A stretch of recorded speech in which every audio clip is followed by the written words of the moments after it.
Hi everybody, my name is Barry Schwartz and this is Search Buzz Video Recap.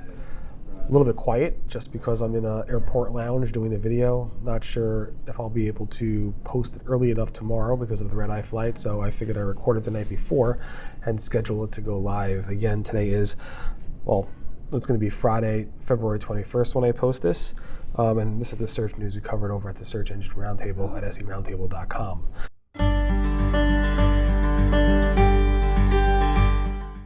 Up is that there was a Google search, unconfirmed Google search update sometime around Monday or Tuesday of this week. It was a little bit of a blip. It wasn't a major one. So if you did see any changes on your website, you're not alone. So definitely take a look at that.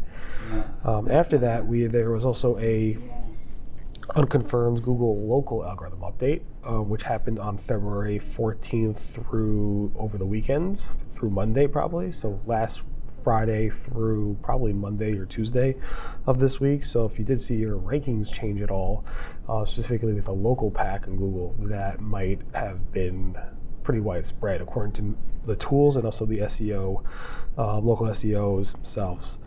In addition, Bing announced big news this week. They launched a new version of their Bing Webmaster tools, at least phase one of it. You could access it in beta right now if you want to. Have a link on the Search Engine Roundtable to that.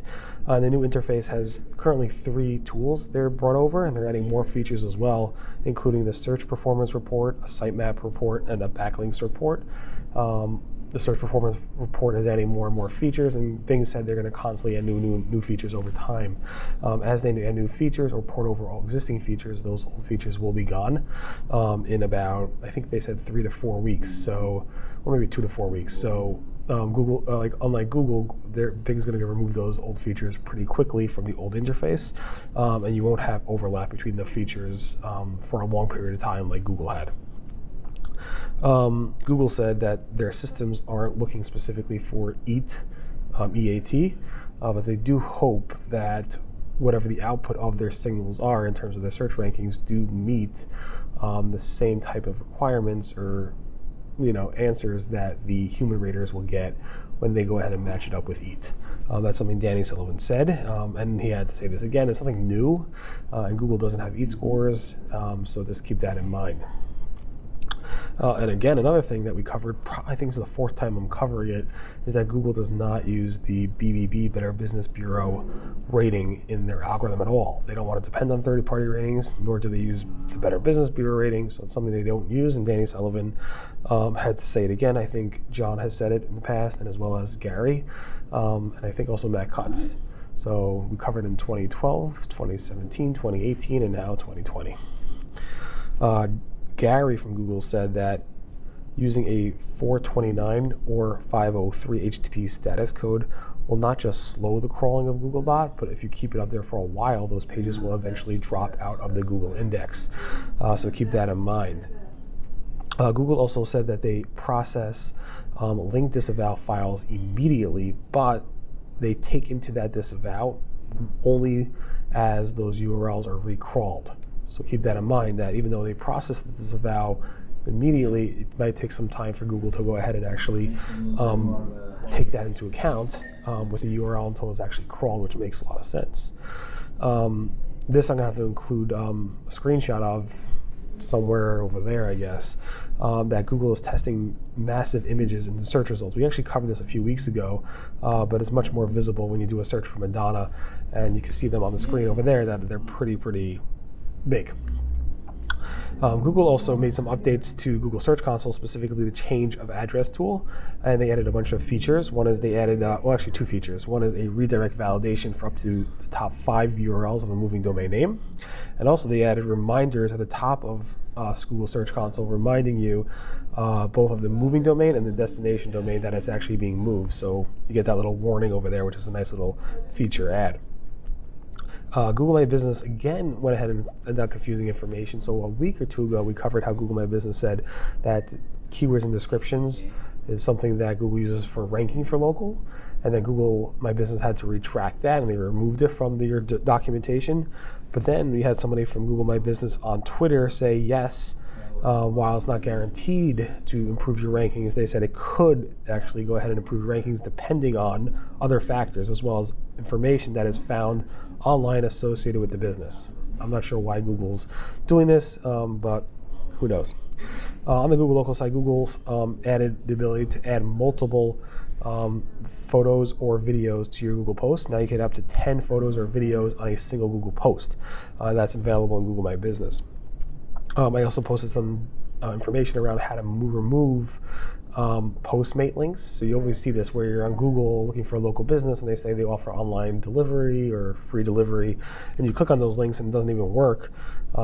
So Google said the only way to remove that is to either use an opt-out form, which I have a link to in the Search Engine Roundtable post, or you could go ahead and call Postmates or request that they remove it directly from their site. Google Maps released some pretty interesting data this week, just yesterday actually, or 2 days ago when you're watching this. And the highlights on that is that Google added some spam data. They said that they removed 4 million business profiles in 2019. They also removed 75 million reviews. Of those, 258,000 of those business profiles were removed due to contributor reports, like you guys reporting that to Google, and 580,000 of the reviews were actually removed because users reported it. 10 million photos and 3 million videos were removed for violations, and 475,000 user accounts were disabled or removed because of violations as well. So supposedly it's only 1% of the business profiles on Google Maps is a spam-related issue, so it's a pretty small factor, but that is interesting. On the Google Ads side, they enabled audience sharing between manager accounts so that if you want to continuously share your audience targeting, your audience information between manager accounts, you can do that now, which is pretty simple. And Google then went ahead and tried to clarify the new Google partner programs. Last week we discussed that Google changed the partner programs. So now they went to try to head and go in and kind of tone it down a little bit, but they really did not. And the SEM and PPC community is really, really upset with those changes.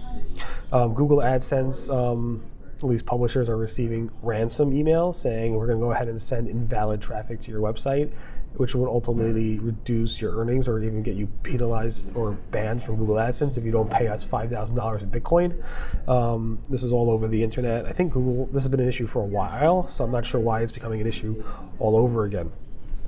Danny Sullivan from Google said, here is how I share internally within Google issues with search. He actually sent a screenshot, which I'll include over there, showing you how Google actually communicates internally when there is a search issue. And it's pretty cool how he did it. The reason he did it was mostly to tell us what information he needs to report stuff internally. And also, finally, we posted 2 vlogs this week. One was with Rhea